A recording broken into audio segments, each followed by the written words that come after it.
guys, welcome back to Strong Successful Male. So for today, I'm going to do an update to a very popular video which I covered last week, which is titled, My Green-Haired Effness Mom Wanted Me to Raise My Girls Affair Baby, Shocked When I Cut Them Off. And guys, I gotta tell you, I was very surprised just how well that video did, given it was 40 minutes long.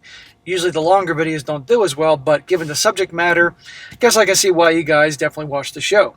Well, anyhow, we're going to do an update here. Our guy, he wrote in, because in the comment section, many of you expressed you wanted to hear more details. More details when he left his mom and his harpy ex-girlfriend, all that, what happened then, that type of thing. So our guy took the time to write this thing out in the last couple days. And here I'm sharing it. So this goes to show you want to hear about updates and more, let the guys know in the comment section, and you're going to hear it.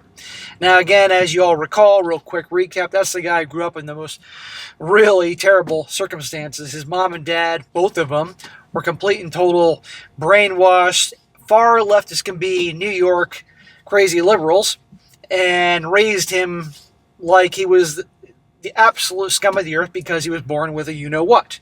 And it really messed him up. And he had just had to endure all that crap from them, his sisters, all that. And finally, when he was pushed too far, he broke free and has had nothing to do with them.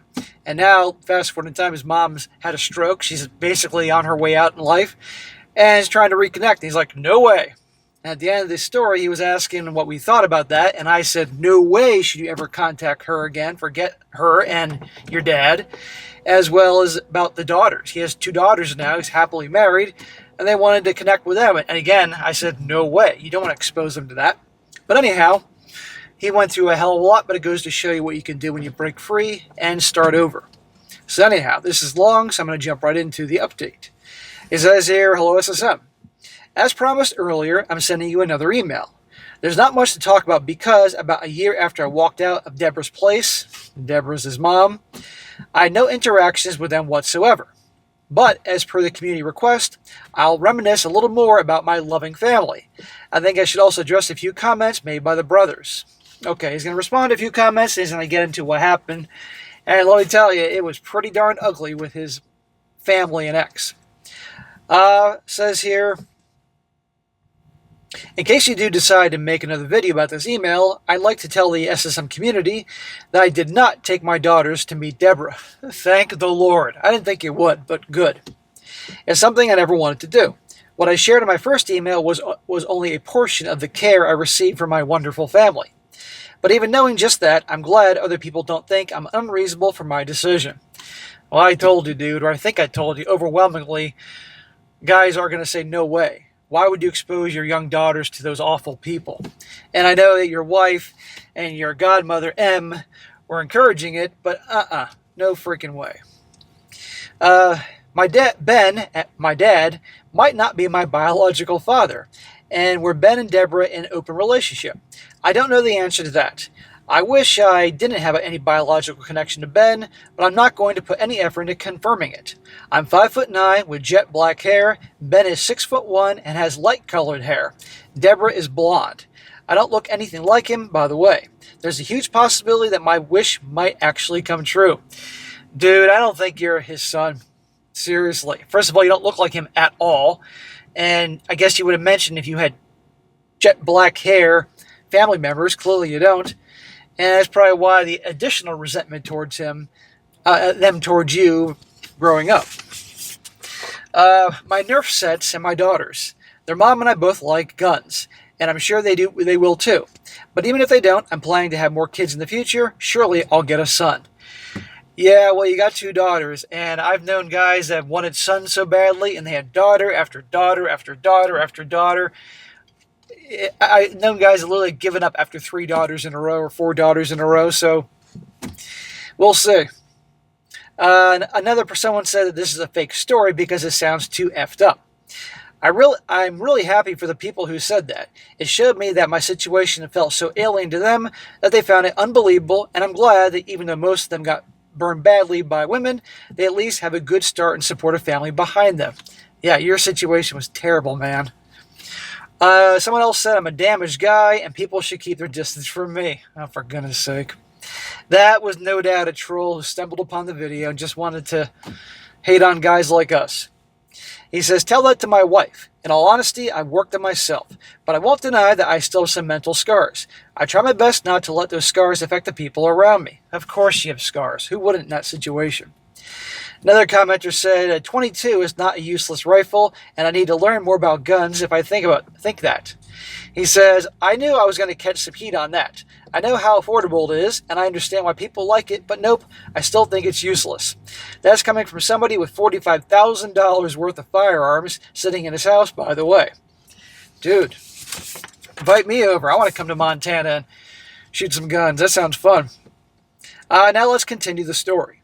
Well, where I left off, I was crashing at Emma's place for the night, and the next day I was heading to Montana with her.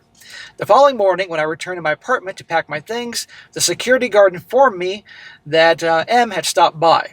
Since I wasn't home, she left. Jessica was blowing up my phone after I left, so I turned it off. Of course Jessica was blowing up your phone. She's probably yelling at you, thinking that she could get you to submit like a whipped puppy. When I turned the phone back on, I saw I got a lot of voicemails and texts from everybody. Most of them were from Jessica, with some from Deborah and the rest of the quote-unquote family. Deborah's voicemail was pretty much just her bashing me. She was angry, calling me an ungrateful brat and all sorts of other names. She demanded that I get my butt over there and apologize to everybody for my behavior. Dude, this is just reinforcing why I told you, and all the guys told you, have nothing to do with her. And when she dies, you can go water her grave. And certainly don't let your daughters near her. Like you say, SSM, once somebody has a certain perception of you, it's very hard to change it. In Deborah's mind, I was just throwing a temper tantrum. Kate and Natalie's messages were pretty much the same. I forget who Kate and Natalie are. Oh, they're probably your sisters. The fucking Harpy sisters. Nothing from Ben, pussy. Out of that entire family, I had the most disdain for Ben, because he was my dad, and children tend to copy a lot of their behaviors of a same-sex parent. He was treated like crap by Deborah and her daughters, and he almost behaved like he deserved it. My shrink told me that a huge part of the reason I accepted bad treatment from women was because of his example. Oh, dead on. And you know what? I don't know who's worse, him or Deborah, because Deborah was worse to you, but he allowed it. As a freaking man, he allowed it, and you thought he was your dad, so I actually say he's worse than Deborah. And the fact that he put up with all that crap and, gave that bad example. Bend over Ben, that's what we should call him, because that's what he was doing. Jessica's messages, on the other hand, were an emotional roller coaster. In one message, she was begging me to come back and talk things through. In the next message, she was furious as Deborah. I don't exactly remember what she said since it happened a long time ago, but I do remember one message where she said something along the lines of she was going to destroy my life. If I abandoned her and my baby, keyword, my baby. Yeah, it wasn't your baby. Well, I hope you got a recording of her threatening to destroy your life. That'll be good for a lawyer. Well, I ignored them and blocked all their phone numbers. I then called Em, and she came to my place and we talked. She told me that Deborah made a Facebook post claiming that I had lost my mind, and according to her, they wanted to have a civil conversation with me about Jessica's pregnancy, and I lashed out because I didn't want to be a father.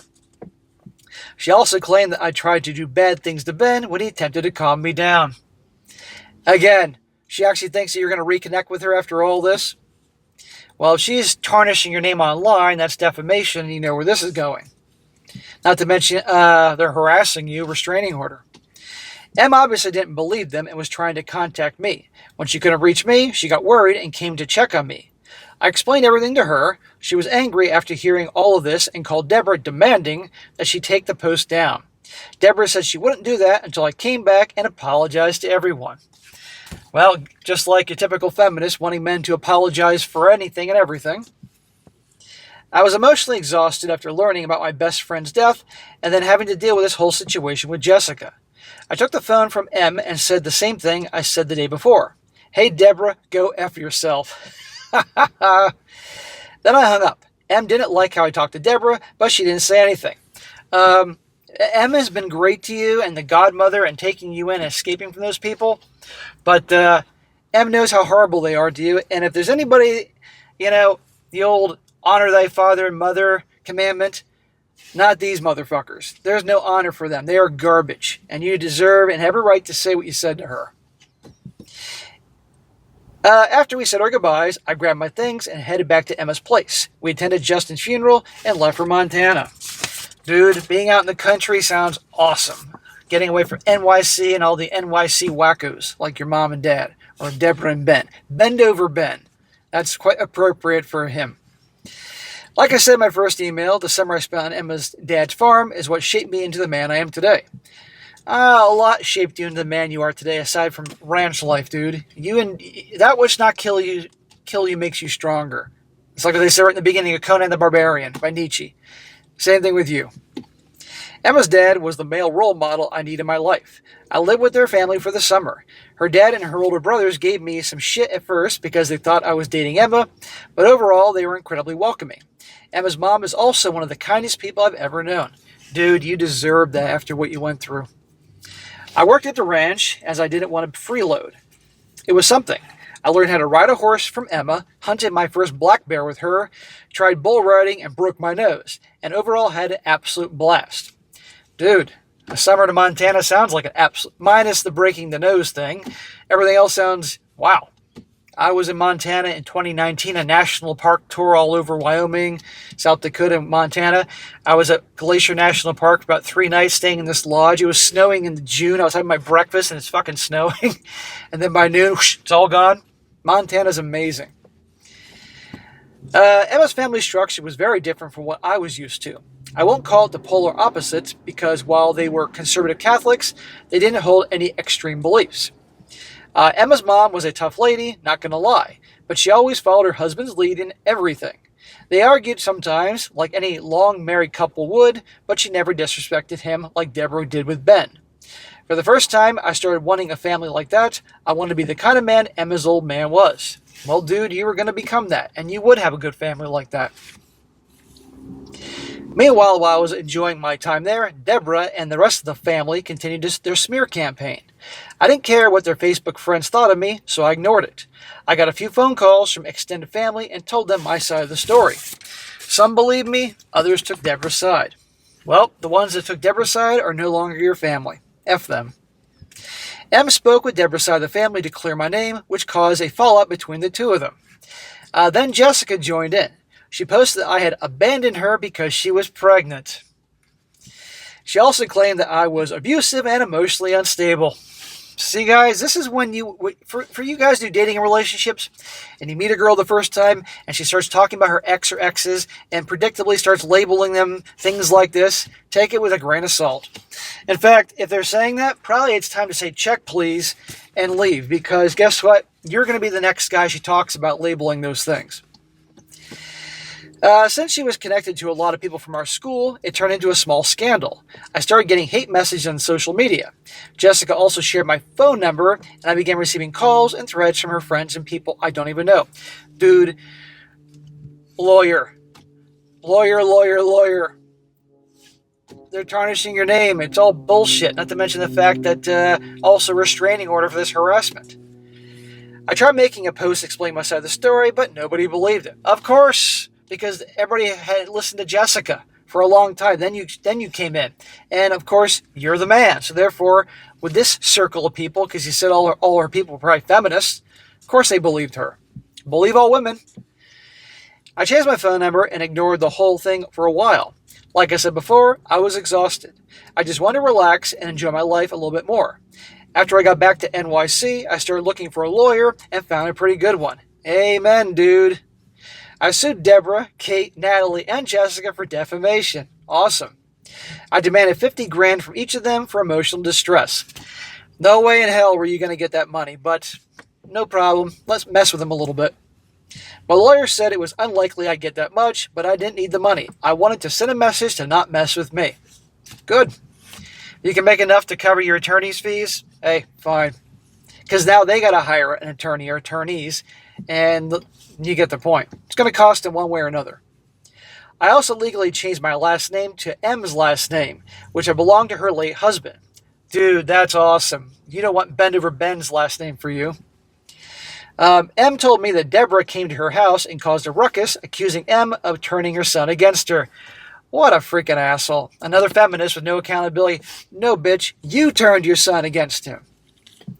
I hate that M had to go through all this, but F Deborah. By the way, my previous last name was Deborah's maiden name. Ben took her last name when they got married. Of course he did. If I hadn't said it enough times already, I really, really, really hope I don't have any biological connection to him. I think the odds are you don't, dude. As for the lawsuit, everybody actually took their posts down. Aha. I couldn't get a penny from Deborah, Kate, or Natalie. I remember the judge saying that you can't punish people for their opinions or something along those lines. Well, typical New York judge then. It was defamation. It wasn't opinion. To my surprise, I was able to get $7,000 in damages from Jessica. Ha ha ha. There was also a court-ordered paternity test that she failed to show up for, which worked in my favor. Gee, I wonder why. Even after that, all of that, there were still people at the college giving me a hard time. But I'll be graduating soon and didn't really care what they thought. Yeah, I think he didn't care. It's just he didn't need the harassment. And by the way, he sent me an email later on and mentioned that Emma is 2 years younger than him. So when he was a senior finishing up school, she was 2 years younger. But remember, they're just buddies at this point. And I gotta tell you, Emma's awesome. A really good friend to you. Well, I assumed Jessica and the others would finally back up, but I was naive. I'd already spoken with security at my apartment building and told not to let Jessica in. So she started ambushing me outside instead. I don't recall if you said you had a restraining order. Well, you should have. Deborah even drove to my college at one point. They did not learn. I filed for restraining orders against all of them. They finally backed off. Okay. I wish you had done that early on. Well, I was able to finish college in relative peace. Jessica had a son. I later found out that she named him after me. That's to spite you, man. Em told me that Deborah and Ben referred to that boy as their grandson. I was pissed when I found out, but there wasn't anything I could do about it. If my math is right, the boy should be in his early teens. Yeah, and I guarantee you, she's probably to stick it to you, telling him, your father abandoned you, and he's out there. That kid's going to show up on your doorstep when he's like 19. Well, if you ever ask about his name, I'm sure she won't tell him it came from an ex-boyfriend she cheated on. She'll likely tell him it's your dad's name. The dad who abandoned him and his mom. I expect that one day a grown man might show up at my door claiming to be my son and asking why I abandoned him. Yep, it's going to happen, dude. If that ever happens, I'll make sure to talk to him about his mom in great detail. Well, if he's the type of guy who I expect him to be, raised by another feminist, a wacko feminist who's a liar, schemer, all that, and has your shitty mom and bend over Ben as grandparents, I don't think he's going to want to believe anything that you say about his dear sweet mommy. Well, I decided to move to Montana after graduating. Sweet brother. I saw a comment saying that there are a lot of high-quality women here in Montana. That is true. The quality of women here is a lot higher than in places like New York Shitty. That's what we should call New York City, New York Shitty. Dude, women are better anywhere than New York City. But you still have to be very careful. I haven't met too many crazy chicks here, but I've seen plenty of gold diggers. When I first came to Montana with Emma, I made up my mind to move here after college. I found a great deal in a house in a good neighborhood. The previous owners were an elderly couple who were planning to move closer to their son in another state. That's what happened to me, man. I found an elderly couple that lived in my house that I own now for 30-some years. They're in their 70s. They instantly liked me. Boom. I was the first person they showed the house to, and boom. So I got so lucky. Now you might be wondering how a recent college graduate could afford a house. That's a good question. To answer that question, I work as an ethical hacker, or to be more specific, a penetration tester and a bug bounty hunter. I fell in love with computers when I was a kid. To brag a bit, I taught myself JavaScript and PHP in elementary school. That's cool. Back then, YouTube tutorials weren't really a thing. You learned from the good old books. You had a For Dummies book, didn't you? JavaScript for Dummies, PHP for Dummies, whatever. One day in 2009, I was browsing through a forum. It doesn't exist anymore, but it was similar to 4chan. Out of boredom, I started poking around using Internet Explorer's development tools. I discovered that you could access other user sessions by incrementing the session token by a predictable value. All right, you're already speaking Swahili to me, dude. For the non-tech folks, okay, like me, that basically meant you could access another user's sensitive data. A vulnerability that simple is rare nowadays. But in the 2000s, it was a different era. I contacted the forum moderators and told them about it. One moderator responded by threatening to sue me if I didn't stop messing with their website. Ungrateful bastards. Though as a kid, that scared the bejesus out of me, a few weeks later, another moderator contacted me. This one thanked me for reporting the issue and asked for my PayPal address so they could send me a reward. They paid me $500. Sweet, man, just for you playing around and having what turned into your livelihood. You were a kid. This was my first bug bounty. Bug bounties weren't nearly as common back then, but after that, I dove headfirst into it. It turns out I was pretty good at it. The 2010s were a revolutionary era in cybersecurity, like the current time for AI. Let's just say by the time I got to college, I was already making a pretty good living. Well, that's awesome. Which now goes back to what I was saying in the first video. Why in God's green earth, especially after you were making some pretty darn decent money for a college kid, why did you have anything to do with Deborah and Bend Over Ben?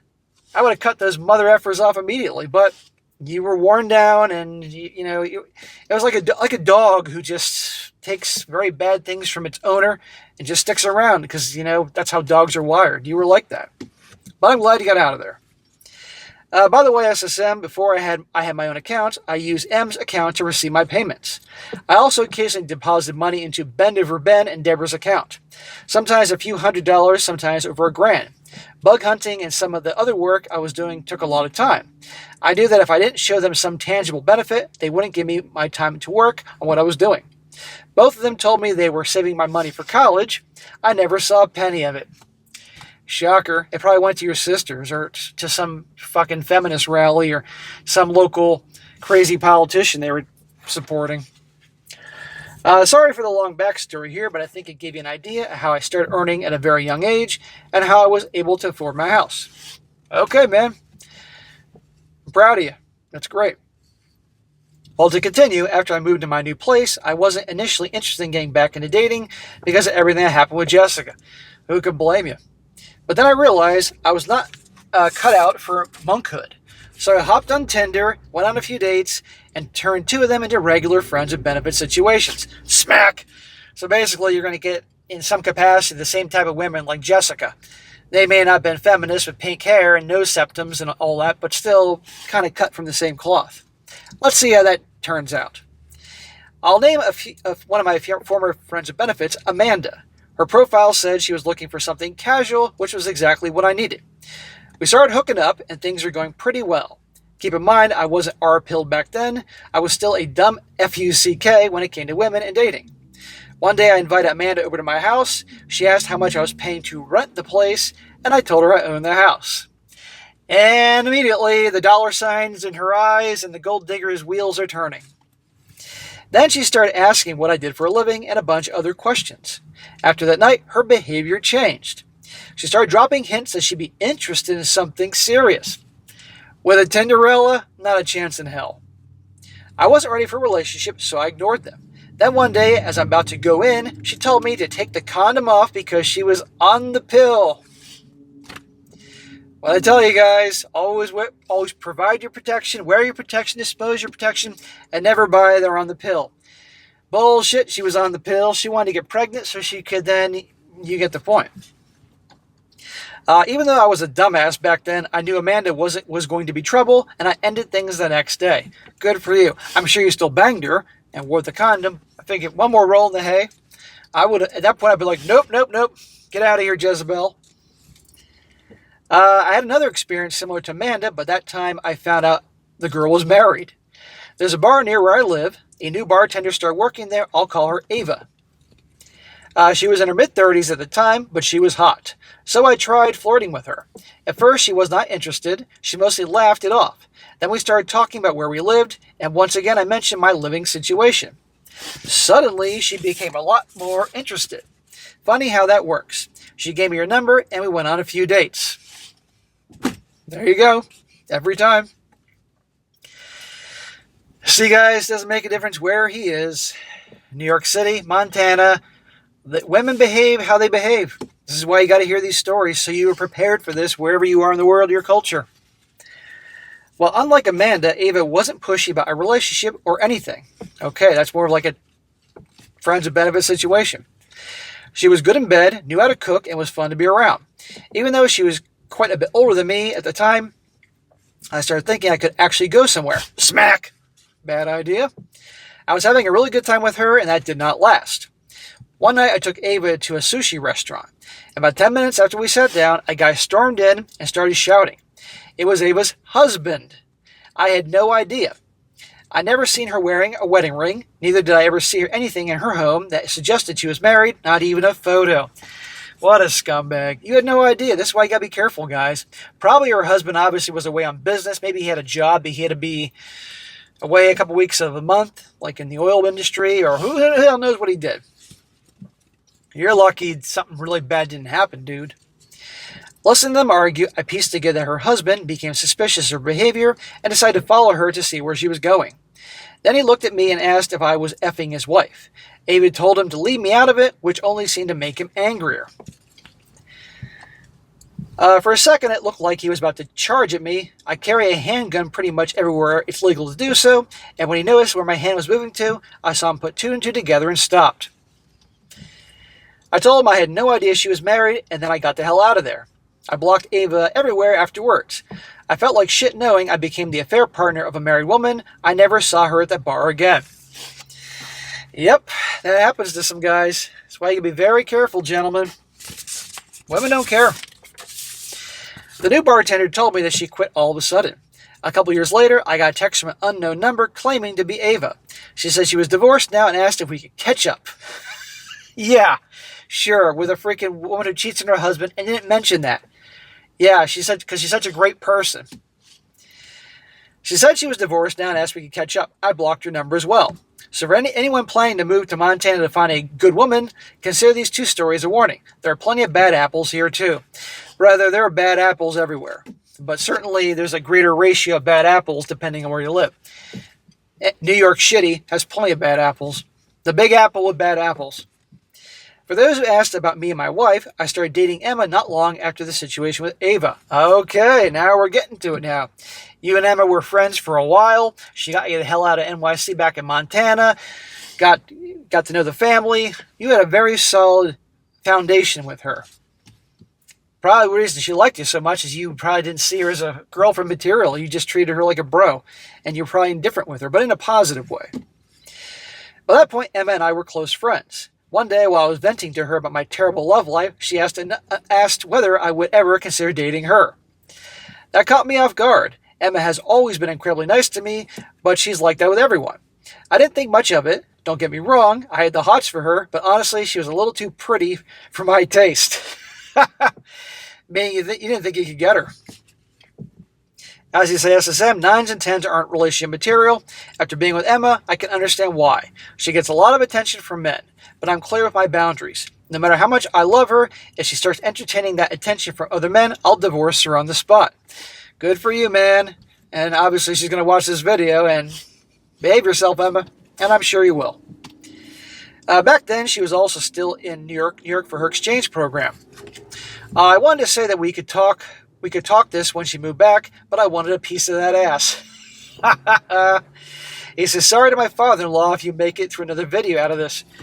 You better watch out, your father-in-law is going to take you shooting one day and you ain't coming back. So I agreed to date her. There wasn't even a conversation about being exclusive because I knew casual dating wasn't her thing. But you didn't want that either, let's be honest. After your bad experiences, and obviously all along you liked her a hell of a lot and were attracted to her, you just didn't think it was going to happen. Which is probably why it worked out so well for you, because you were probably 100% natural with her. You're probably going to smack me for the next two things I'm about to say. We did long distance for the first 4 months of a relationship until she moved back to Montana. Smack! Well, you're going to get one smack, because obviously you built a very solid foundation, and she seemed like the type, even though it can happen, that would be good to you. Otherwise, if it was somebody brand new, I'd be smacking you a lot of times. Then I proposed 1 year later. Smack! A year? Again, you're not getting 10 smacks because you've known her a long time and you know her family. We do have a prenup if that helps salvage the situation.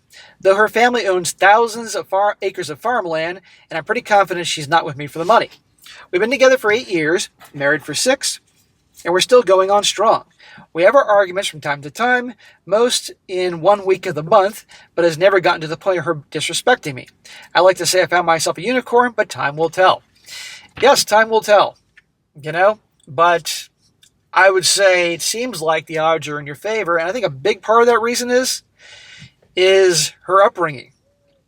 The way you described her family, the way you describe her mom, the way you describe her dad. A good upbringing, not like these harpies from New York City. For those relationship guys looking for a girl to seriously date or marry, my 2 biggest unsolicited advice would be the following. First, look at her family. Does she have a strong, present, and protective dad? Does she have a nurturing mom who doesn't undermine her dad's authority in the household? If you have the first thing checked off, the second would be to see if she has a good relationship with her family or not. Does she want a family like her parents or not? Those 2 things won't guarantee anything in life, but it's going to increase your odds by a lot. Good night, John. Well, John, I really appreciate you taking the time to follow up on this. I enjoyed this, and I'm glad how it turned out with you and Emma. Again, time will tell, but it seems like you got a pretty darn good thing going. And I tell guys all the time, look at the girl's family. What is that like? And it sounds like her family is rock solid, and you fit in quite well with them. So I'm so glad you're doing so well, man. And I'm sorry what you went through as a kid, but, it didn't kill you, therefore it made you stronger. And I don't think you're going to change your mind on this, and most certainly have nothing to do with Deborah and Bend Over Ben ever again. And one day you'll be watering their graves. Don't introduce your daughters to them. Keep them as far away as possible. And make it abundantly clear to your wife, Emma, and to Em and anybody else that think that's a genius idea. It's a terrible idea. They're going to poison those girls against you. And why would they deserve that? They're horrible people. End of story. And now your daughters will have your wife's wonderful family to be around and model. And if down the road comes, like when your daughters are teenagers or older, and they say, why didn't you introduce me to my grandparents? You'd be 100% truthful with them. And if they get mad at you, they'll probably get over it. So that's what I think. So, bro, great story. I wish you well. All right, guys, that's it for today. Be sure to comment down below. Let me know what you think about this. Give this guy a shout out. And, guys, you got a great story to share or a question you want to ask me, send it my way, strongsuccessfulmale@gmail.com. And if it's a good one, I'll definitely cover it. And be sure to like the video, share with your friends, and subscribe. And I'll catch you next time.